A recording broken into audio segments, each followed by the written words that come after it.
Hi, Clutter Fairy fans. Welcome to the Clutter Fairy Weekly for May 26th, 2020. I'm your co-host, Ed Gumnick, and I'm speaking with Gayle Goddard, professional organizer and owner of the Clutter Fairy in Houston, Texas. Hi, everybody. The Clutter Fairy Weekly is our webcast and podcast that we do every week to talk to you about all things organizing. If you are joining us live in Zoom or Facebook for the first time, you can share your comments and questions with us. In Zoom, you can use the chat, and I'll try to make sure Gayle addresses your questions before we move on to another part of the topic. If you're on Facebook, you can share your questions and suggestions as comments there, and I'll relay those to Gayle as well. And during the live webcast each Tuesday, you can talk to us directly by phone by calling 669-900-6833. Use meeting ID 993-419-863 to join the meeting. We had a question from Susan. This came via email. Susan said, I moved into a very small space a few months ago and had to put away stuff very quickly without taking my time to make sure it was done in an organized way. Everything needs to be changed around and put in the best place that makes the most sense. I have no idea where to begin. Would you please lay out some simple steps to basically reorganize everything? So we just wanted to say to Susan and anyone with a small space to tackle, we're going to be tackling that topic in a few weeks. In response to several requests we've had recently, we've worked out our next few topics and we're ready to announce those. So June 2nd, we're going to talk about deep storage.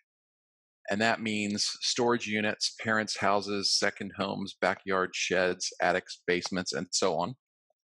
June 9th, we're going to talk about guest rooms, continuing our organizing room by room series. June 16th, we're going to talk about keeping organizing momentum. So that's if you've got a project and it's starting to slow down.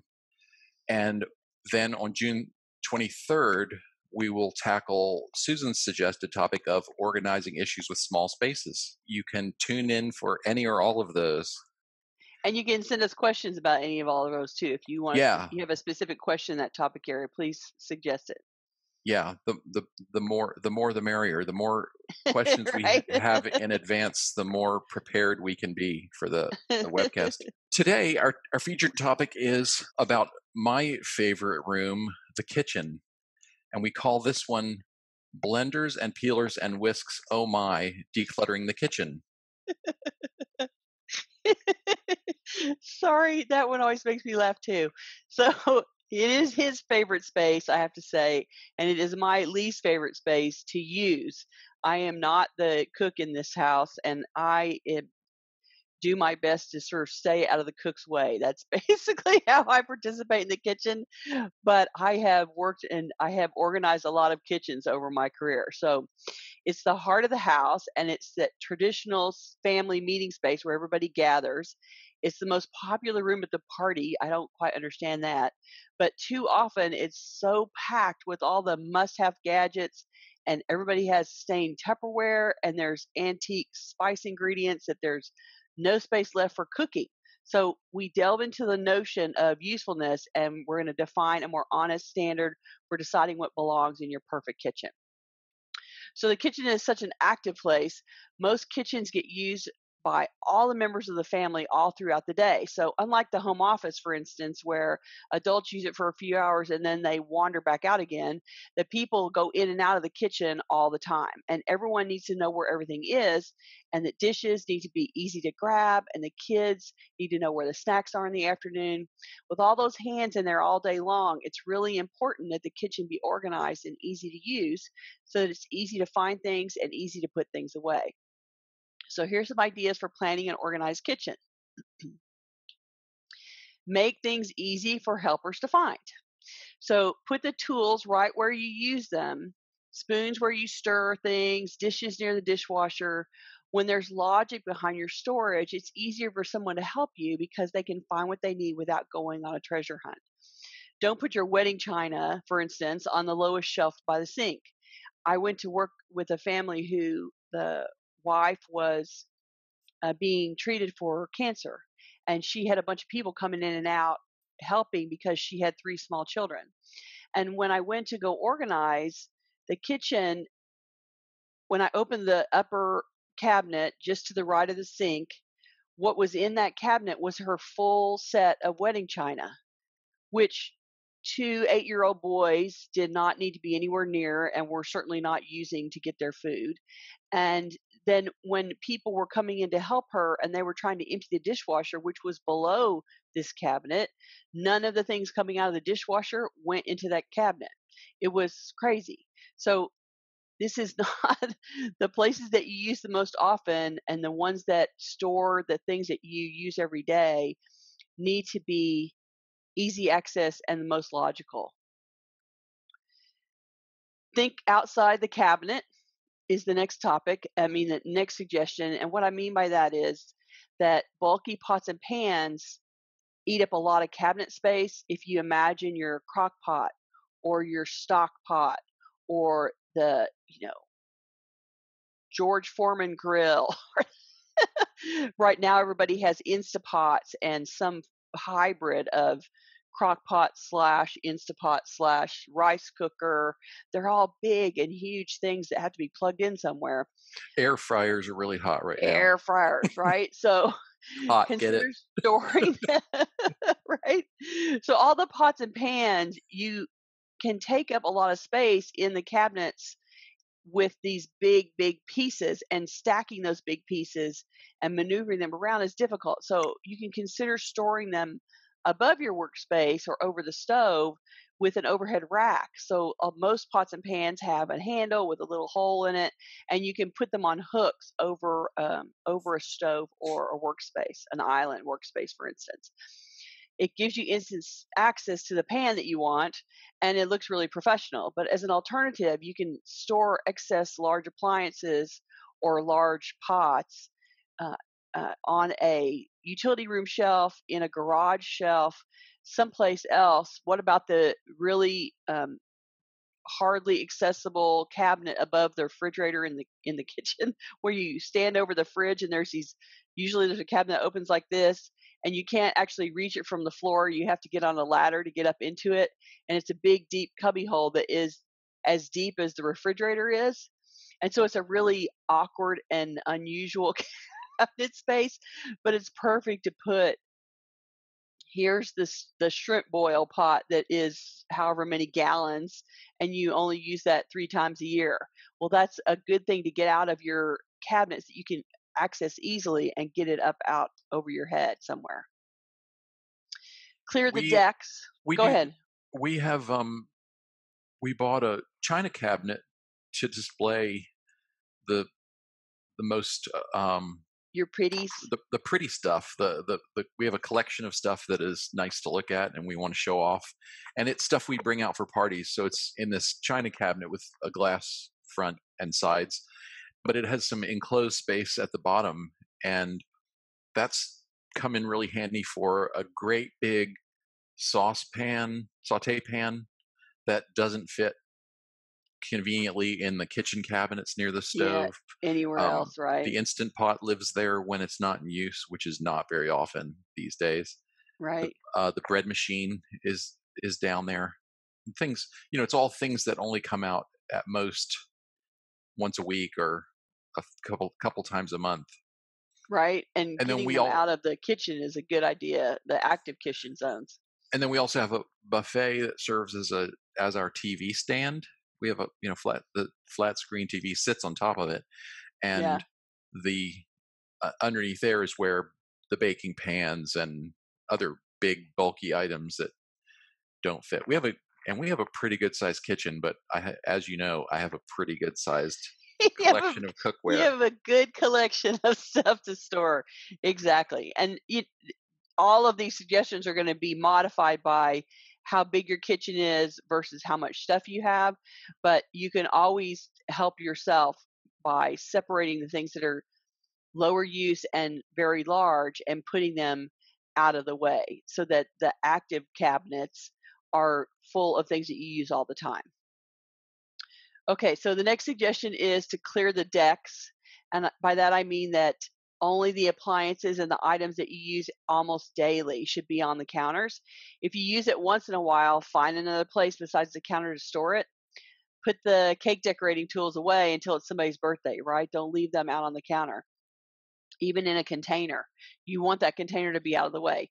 You need the counter, and this is why, because you need the counter as a workspace, and the smaller the kitchen, the more valuable that work surface is. So if you have a very, very huge kitchen and you have all kinds of space, then you can get away with a little bit more, permanently parked appliances on the counter. But if you don't have a whole lot of workspace, if your your shelf surface is pretty low, then you don't want to be drowning it with a bunch of stuff. You need it to be able to chop and pull out your ingredients and mix your stuff. You need to work on it. So consider that work surface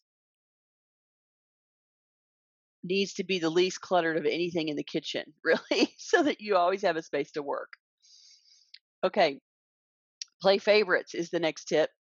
And what I mean by that is that you want to group items that you frequently use together.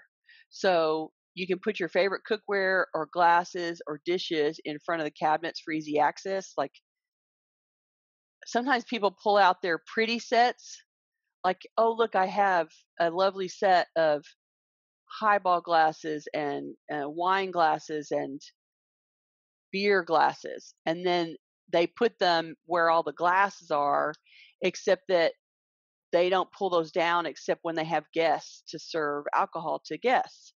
And so putting those glasses in an easy access cabinet in the front means that your family who has to come and get stuff every day have to work around the fancy glasses to get the stuff that they're going to use every day. So consider how frequently something is being used and store it higher up if it's not going to get accessed every day. And then put all of the glasses that here's all the glasses the family use, put those together and put them down where even the kids can reach them, basically. You want to put things together by use.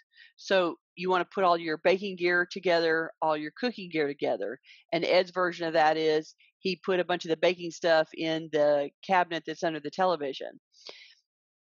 If you're not usually doing those things simultaneously, you use one kind of pans for cooking, you use another kind of pans for baking, and so separating those into separate collections in different parts of the kitchen makes it easy for you to go. You're not wading through the baking dishes to find your saucepan that you need, and vice versa. You're not wading through the cook pans to get to the one cake form that you want. So separate things by use and um, like how you're going to use them, cooking versus baking, and then separate them by frequency of use so that um, the stuff that you use all the time should be in the lowest cabinets, the most easily accessible towards the front of any cabinet you put them in, that kind of stuff. Okay, the next one is consider the refrigerator an organizing zone too. So most of the time when people are talking about fridges, they don't stop to think about organizing the contents inside. But you can do that. You can sort like with like. You can keep the things that you use most in the front. Don't overstuff the space and purge the contents regularly so that the fridge isn't too crowded. You can do this a few shelves at a time if you don't have time to do it all in one go.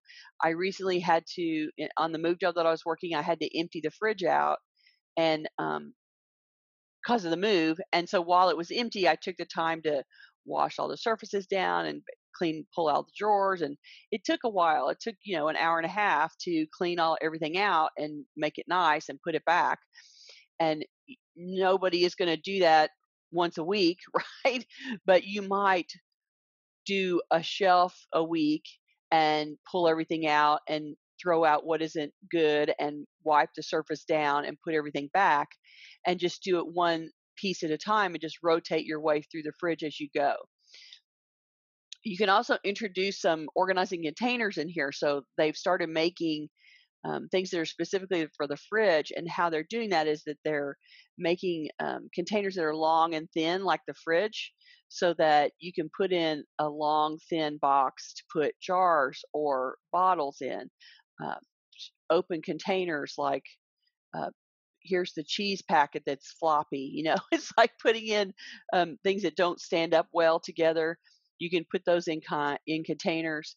You can use lazy susans. Lazy susans are, you can add one into a taller shelf, so that you can stand up some things and spin it around. If you have a bunch of jars of things that you access all the time, you can throw them on a Lazy Susan in the front of the fridge and get them that way and spin the Lazy Susan. Like, I don't know who first thought to put a Lazy Susan in a fridge, but it's really quite brilliant. If you have a big fridge, it would be really helpful. I think it would be, if you have a smaller fridge, it might be harder to use, but it would be great if you have one of those big cavernous ones that you're constantly losing stuff in. Okay, that's fridge. Clear the drop zone. So this is a conversation about everybody that goes through the kitchen walks through the kitchen and there's some kind of flat surface there, whether it's the island or the built-in desk or the table. There's a breakfast table or a dining table right near the kitchen. And it is a place where people go in and drop stuff on the way into the house. So the kitchen is really for all things related to food storage and prep.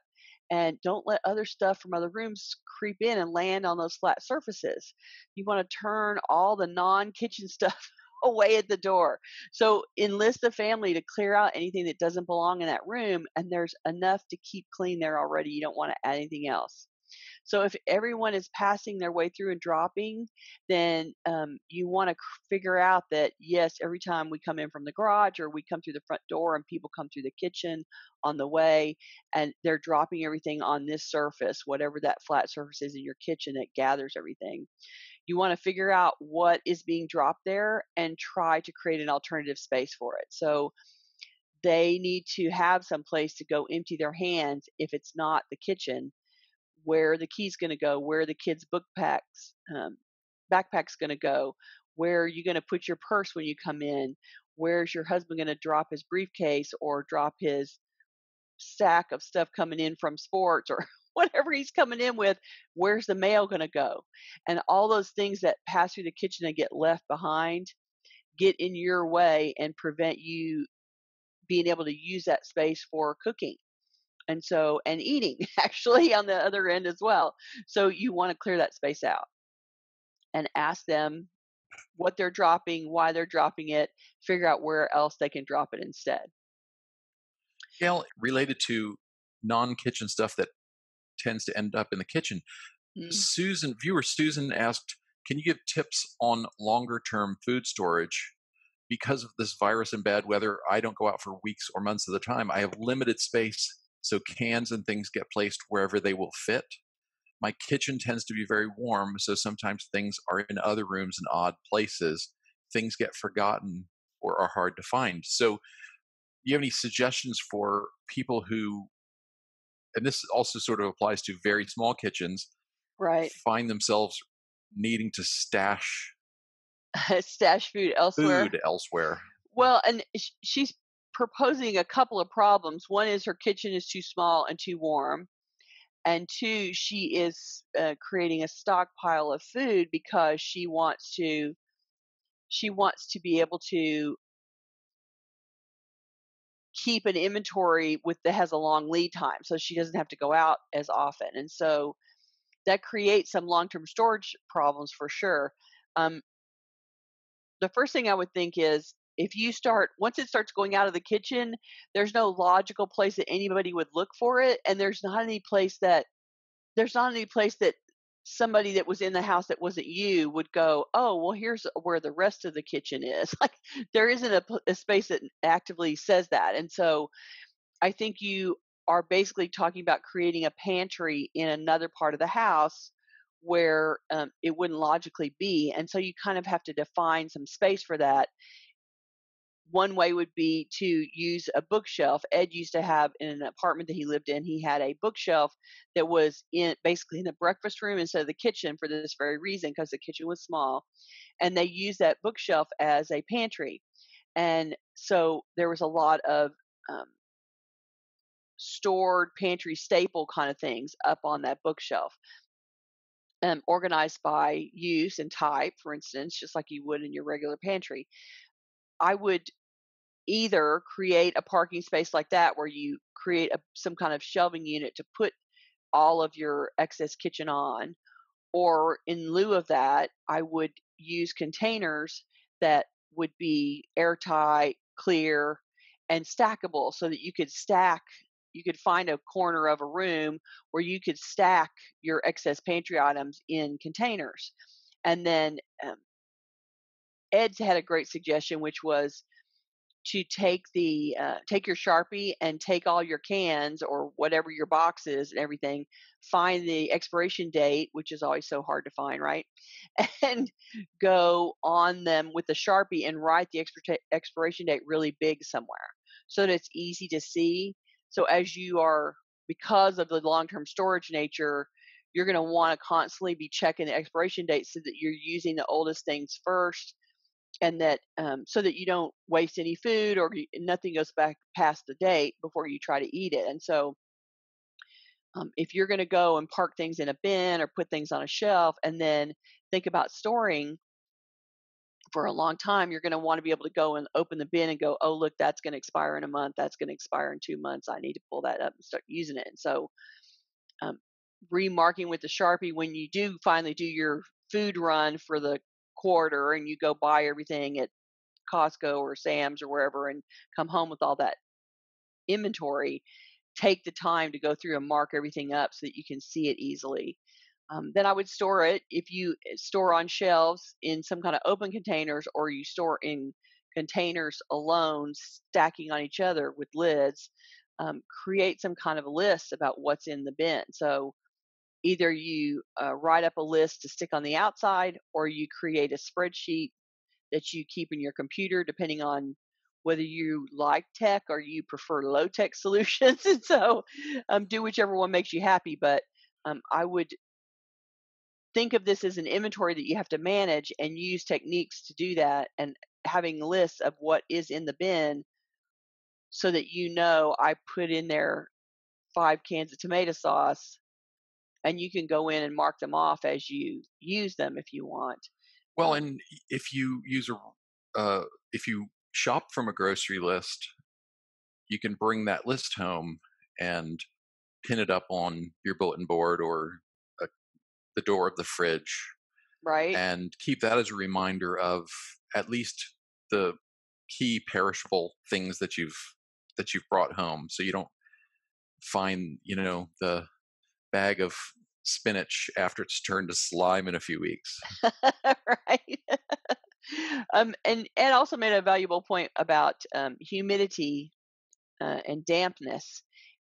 If you're choosing, because the kitchen is too small, in her case too warm, you also don't want to go park it someplace that is close to a vent so that it's getting blasted with heat, or close to the bathroom so it's getting humidity from the shower, or you want it to be a cool dry place wherever you go and park the stuff so that it's not being, the packaging and the food is not being exposed to humidity and heat. And cool is okay, but if you're still using heat or and blowing hot, you don't want to be really warming up the jars by sticking them next to where the vent is, for instance. So, Yeah, or near anything else that might impart a smell, like um, oh yeah, I forgot about that. soaps or cleaning supplies.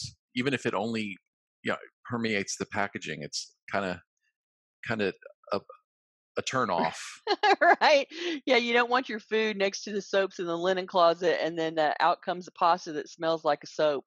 So, I- which is why we're saying putting things in containers that close With prevent you tightly from, fitting lids. yeah, Yeah. it prevents them from absorbing any smells from anywhere else in the house besides the kitchen, so that it doesn't come, when you go to use it, it doesn't, smell funny to you.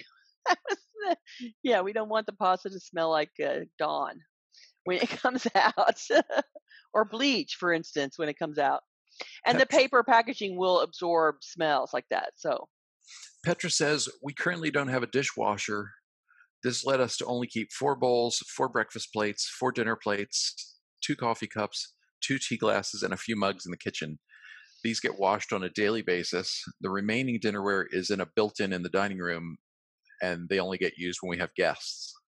yeah, see, I mean, Petra created a working stock, right? Like, this is her working stock for the two of them daily, and then she has this extra gear somewhere else out of her way until she needs it. That's perfect.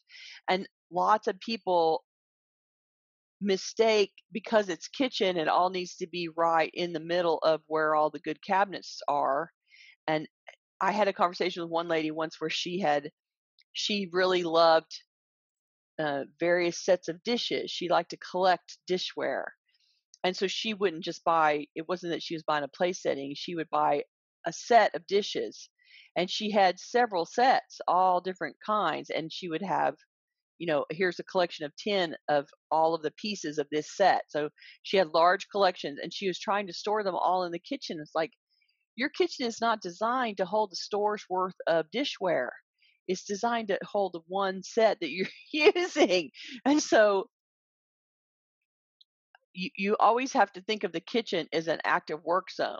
And what needs to be in there is what you're working with, the tools that you're working with, clearly the inventory, the food that you're working with, and those things make sense in there. And then if there's other stuff, decorative stuff, serving pieces are a great thing to kick out of the kitchen when you're out of room. Um, Platters, all that kind of stuff that relates to, we use this when we're entertaining.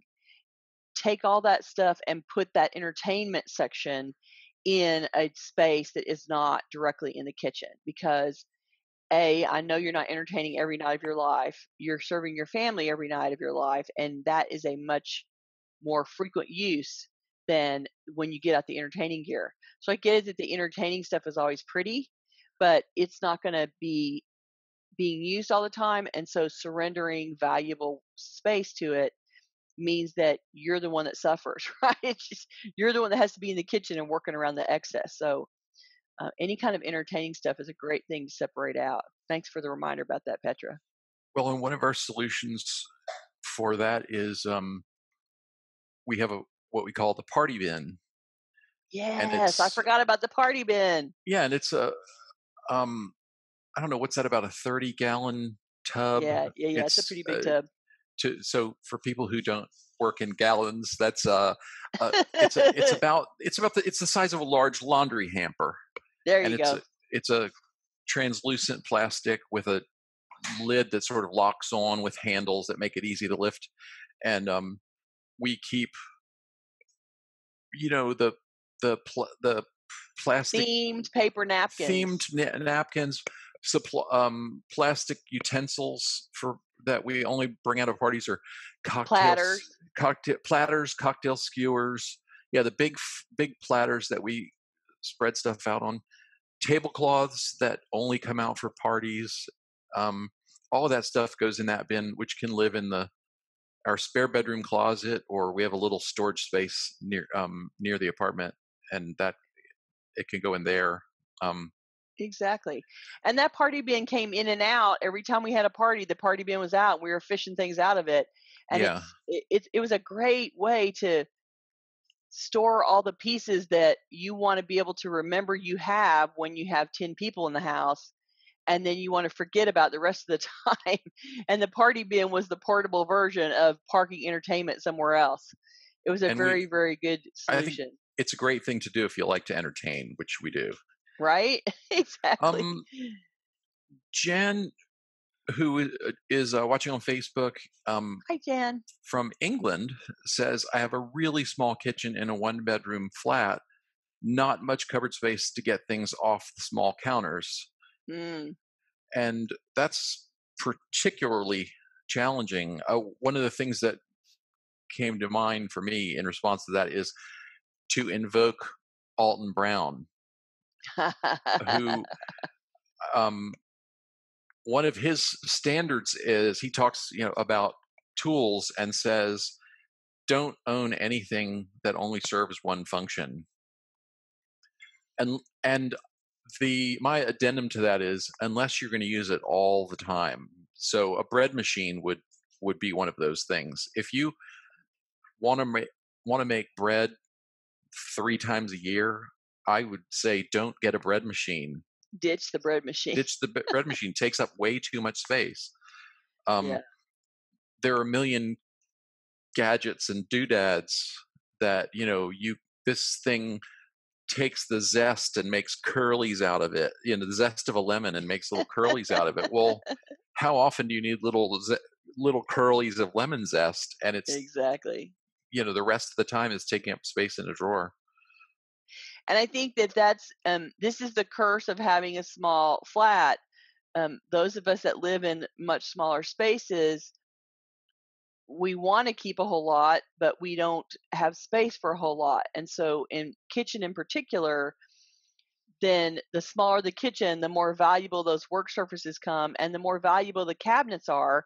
And you don't have that many of them, right? So, the idea of keeping a large quantity of kitchen gear and tools in a kitchen that is small is, you can see that it's an inverse relationship, right? Like you can't wedge in more appliances when you don't have any space to put them. So filtering the contents of the kitchen for exactly what you use all the time. And I know from dealing with cooks all of my life, everybody has their favorite go-to things, and they use those go-to things 85% of the time when they're cooking. And then anything that falls out of that favorite go-to pile, those things need to be harshly evaluated about whether they're really worth using up space. Because if you can't fit them in the kitchen because the kitchen's small and you live in a small apartment anyway, then you're going to give up storage space for other stuff in order to put kitchen stuff away.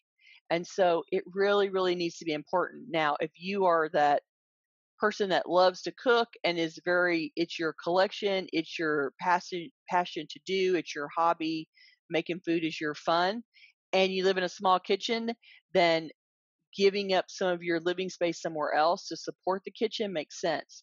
But if you are me and you live in a small kitchen and you're not doing a whole lot of fancy cooking, then Petra's idea of 4 bowls and 4 plates and 4 glasses and 2 teacups and like that makes perfect sense. Pare it down to the bare minimum of what needs to be in that kitchen to support you.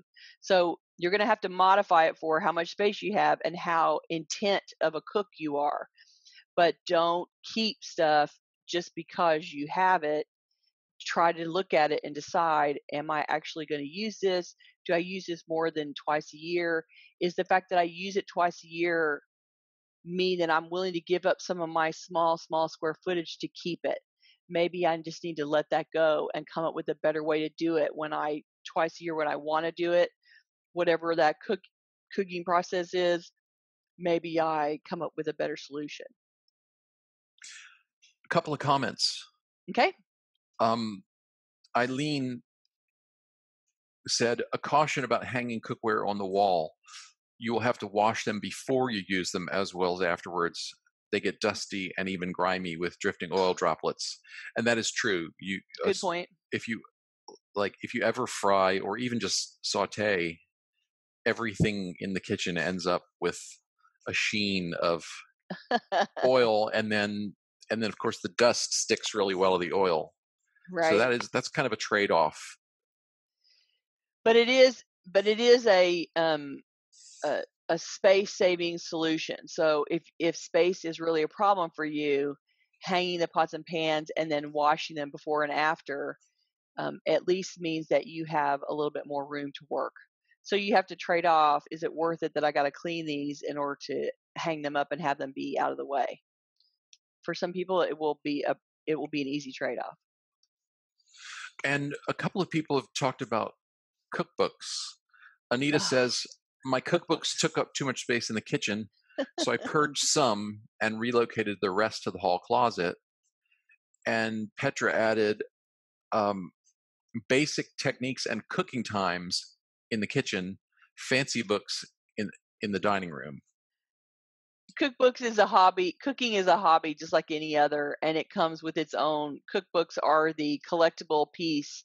Cookbooks are the collectible instructional piece for the hobby of cooking. And so people that like to cook and that practice it and try recipes, they're going to have a whole lot of that resource material, and cookbooks are the bane of everyone's existence. Some kitchens are big enough that they have some kind of a bookshelf in there built in as part of the cabinetry, but lots of times people surrender cabinet space to put the cookbooks and then they don't actually get into them very often. So this is definitely one of those things where you want to look at the cookbooks and go, I pulled down this baking from what's the flour company that everybody used, the fancy flour? King King Arthur. Arthur flour, and, here's the King Arthur book guide, and here's Julia Child's cookie book, whatever. Here's the one from America's Test Kitchen, the ones that you use all the time and you reference all the time. There's probably, again, 2 or 3 of them that you pull down a lot. And the rest of them are fun and entertainment and fancy, and it's clever ideas, and I need a recipe for shrimp boil, and so I'm gonna go dig in my seafood book. This is You don't want an entire library of cookbooks in the kitchen, because again, it's a work zone, it's not a storage space. And so put the few that you want all the time in the kitchen somewhere, and then put the other 97% out in a bookshelf in another part of the house. You can certainly walk out to get the book when you need it. And in the meantime, you're not surrendering very, very valuable cabinet space or surface space to your cookbooks. That's what I'm saying about that. I've moved a lot of cookbooks off of kitchen counters and out of cabinets in my day in order to make the cabinet be useful with cooking gear that people are using all the time. And so think of it as a resource library, just like any other craft, and go park that resource library somewhere easily accessible, not in the kitchen. Leela said, I hung frequent cooking info on a chart on the back of a cabinet door. People do that. I've seen that. If you need to remind yourself how much water for a cup of rice and how many minutes you boiled hard-boiled eggs and Right? so forth. That'd be a And if perfect place to put a little cork board, right? Like you could put just a piece of cork instead of a cork board with a frame, yeah, and you could tack a you little you cork can even board find cork surface with in. self-adhesive uh, Yeah, yeah. backing. And Well, then just ping, ping, ping, ping. several people have mentioned cooking apps. That you can either transfer your recipes or find recipes online and collect them into various cooking apps. One that was mentioned is Paprika 3. I haven't seen that one, but Oh, that's a new name. I tend to find recipes I want to try on my laptop computer, Mm. but then I have my browser history synced to my phone, so I could pull up Chrome or Safari, whatever I was looking at, on the phone when I'm actually in the kitchen and Well, and I know people reading. take their iPads in there and pull the recipe up on the iPad too, and so they're flipping Yeah, through it on the iPad, so it's easy to see. I mean, I guess that everybody loves to look at the pretty pictures of the food, and people that like cookbooks like to read the stories that go with the food, and they like to read the recipes, and they find that entertaining. And so, um, you know, good on you that you have cookbooks. Don't store them in the kitchen. That's the bottom line. Carolyn, who's watching on Facebook, asked, "Do you have any advice about trash and recycling? Favorite kind of receptacles and such? My new kitchen is long and skinny with no space besides the end of one bar for trash. I need a kind of pretty system because it will be visible. Mm, Um, I would like one of those nice pull-out cabinet trash drawers installed eventually." but not right now. Yeah, So they do make long, narrow trash cans that are designed to sit at the end of a counter, like you're describing, um, so that it's easy to access. And I think that a functioning, easily accessed trash can is always the priority, because you're always going to have things that you need to throw away and not be dripping on the floor and not be making a mess. And it's the land of germs and drippy nestiness. So you always want to be able to access your trash can easily and quickly. The other thing is that because you're looking at slimline, smaller things, you're probably gonna have to change the trash out more rapidly. I don't know why people resist doing that. Fill up the trash bag halfway, take it out, and go get a new one. Like, it's not something that you have to. The cost of a trash bag is not so significant that if you fill it up to the top of your slimline trash can and then you pull it out and the trash can is only 3/4 of the way full, that's okay. Get that trash out, get yourself a fresh bag, and keep going. As far as recycling goes, they do make a lot of stackable containers. You could try something like little, if you think of a little rolling laundry sorter that is on wheels, it's a frame on wheels and it has three different little containers. They're small and narrow containers. You could throw recycling stuff in that and then pull it out. Usually the laundry hamper is designed to be lifted out. So you could lift it out and go toss it in whatever the recycling bin is outside. I think the trick is because the containers are going to be small in your small kitchen, you need to make turning that over frequently is very, very important. You don't want to create a space that holds a small amount and then ignore it and get it all piled up in big mounds around the thing before you give it attention. So think of your recycling containers and your trash container as a litter box.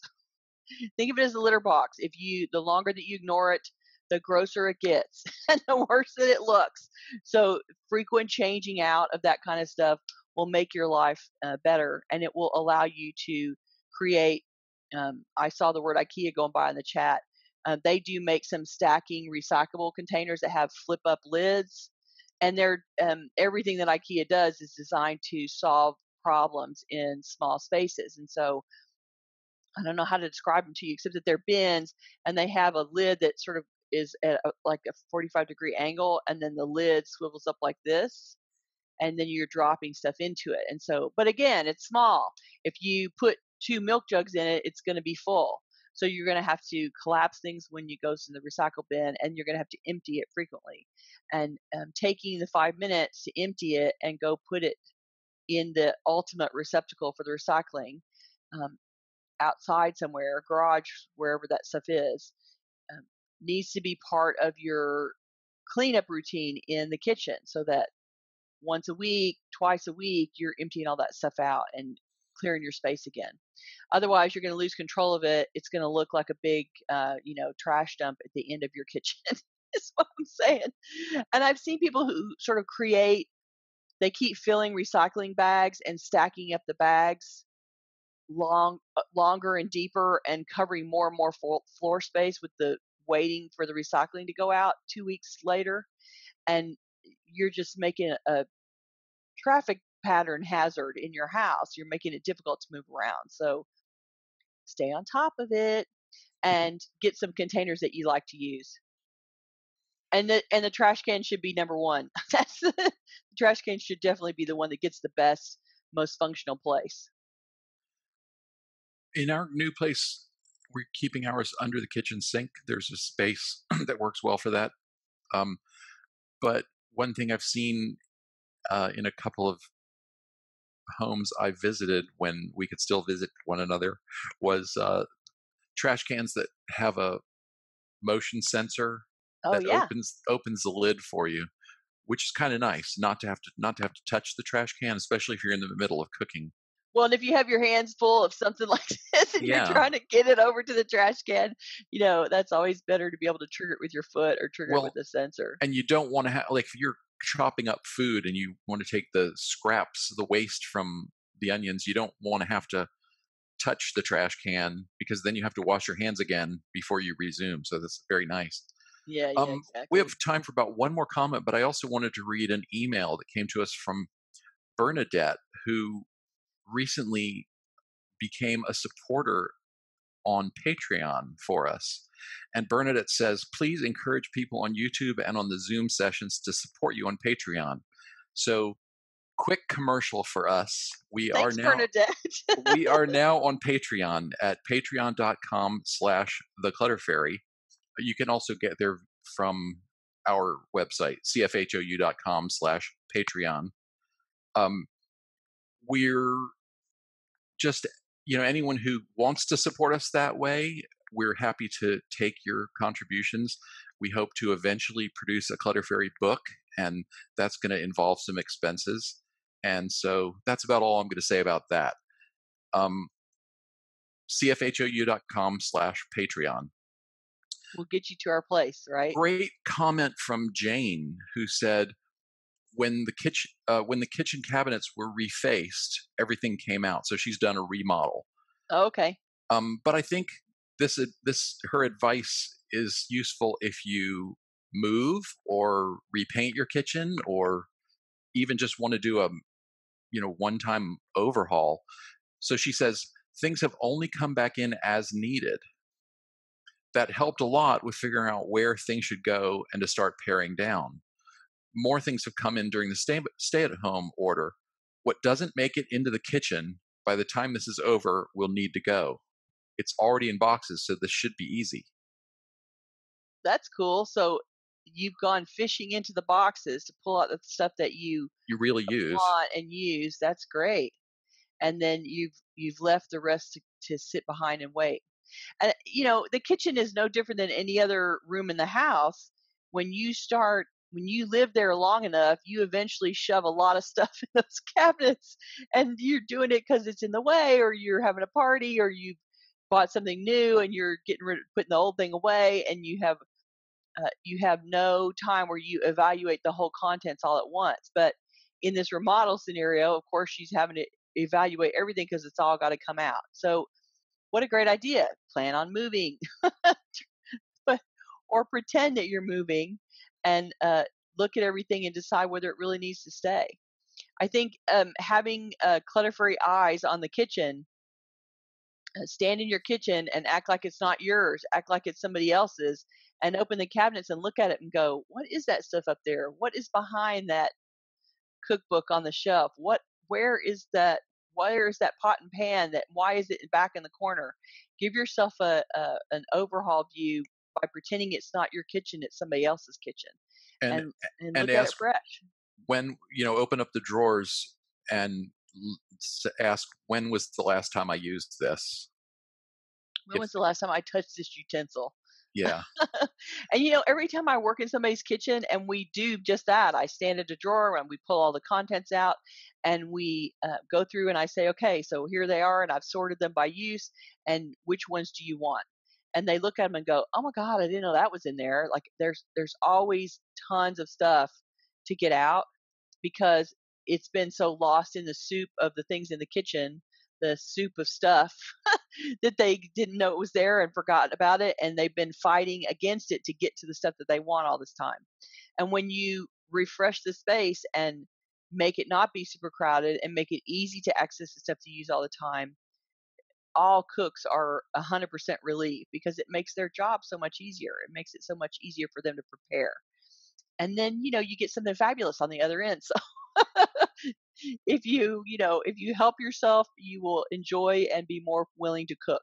The kitchen is no different than any other craft room where if it's too crowded and too difficult, you lose the joy of the work in the kitchen. And so if you refresh it for your use, then you'll be more inclined to go in there and play, It is a lot more fun cooking in a clean and organized kitchen. It really is.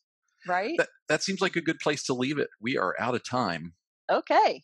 A reminder that our next webcast will be on Tuesday, June 2nd at noon US Central Time, live in Zoom and streaming on Facebook. And we'll be talking about deep storage. Forgotten is not the same as gone. That's the topic is going to be organizing alternative storage areas like storage units, parents' houses, second homes, backyard sheds, Parents' houses. attics. Well, a lot of people use their parents' houses as secondary storage, Yeah. attics, basements, and so on. If you're watching this on YouTube, we'd love for you to join us live. To receive notifications about upcoming events, we invite you to join the meetup group by visiting cfhou.com/meetup. You can also follow us on Facebook by going to cfhou.com/Facebook, or subscribe to our mailing list by visiting cfhou.com/subscribe. I'm going to have to make you a little sign that says cfhou.com/Patreon, so that Oh. people who want to hasten the arrival of the Clutter Fairy book can become sponsors. We love to hear from you, so please send us your questions and topic suggestions in the YouTube comments, and you can always reach us through our website at clutterfairyhouston.com. Thanks, you guys, for joining us. We appreciate that you come every week, and we will see you next time on with our next topic about the deep storage areas. So hope you'll join us then. Bye. Bye.